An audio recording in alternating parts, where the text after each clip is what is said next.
Hello అందరికీ అందరూ ఎలా ఉన్నారు? అందరూ బాగున్నారా? నేనైతే చాలా బాగున్నాను. ఫస్ట్ ఈ వంటల గురించి చెప్పే ముందు కంటే మీ అందరికీ కూడా హ్యాపీ క్రిస్మస్.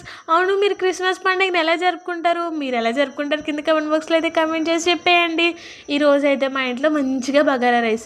మీలో ఎంతమందికి బగారా రైస్ అంటే ఫేవరెట్? నాకైతే చాలా అంటే చాలా ఇష్టం అనమాట. చిన్నప్పుడు మా మమ్మీ చేసేవారు. దాంట్లోకి చాలామంది మటన్ కర్రీ, చికెన్ కర్రీ వేసుకుంటారు కదా, కానీ ఇక్కడ అసలైన ట్విస్ట్ అనమాట. మటన్ కర్రీ, చికెన్ కర్రీ ఒక టేస్ట్ వస్తుంది అంటే పొటాటో కర్రీ ఇంకా మంచిగా అనిపిస్తుంది. ఒక్కసారి పొటాటో కర్రీ అయితే వేసుకొని తినండి, టేస్ట్ అయితే నిజంగా చాలా బాగుంటుంది. నాకైతే చాలా ఇష్టం అనమాట.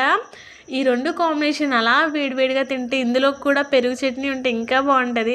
అవును, మీరు తిన్నారా? మీరేం తిన్నారు కింద కామెంట్ బాక్స్లో అయితే కమెంట్ చేసేయండి. ఈరోజు అయితే మా కాలేజ్ హాలిడే, క్రిస్మస్ కదా, అందుకే హాలిడే ఇచ్చేసారు. రేపు అయితే యాజ్ యూజువల్ ఎగ్జామ్స్ ఉన్నాయి. ఎగ్జామ్స్ కూడా చదివేసుకోవాలి కదా, అందుకే ఫాస్ట్గా అయితే తినేసి నేను ఎగ్జామ్ చదువుకుందా అని చెప్పేసి వెళ్ళిపోతున్నాను. సరే అయితే ఉంటాను, tata bye bye, see you. మీరేం తిన్నారైతే కింద కామెంట్ బాక్స్లో కమెంట్ చేయండి. ఛానల్ సబ్స్క్రైబ్ చేసుకోండి. Bye bye.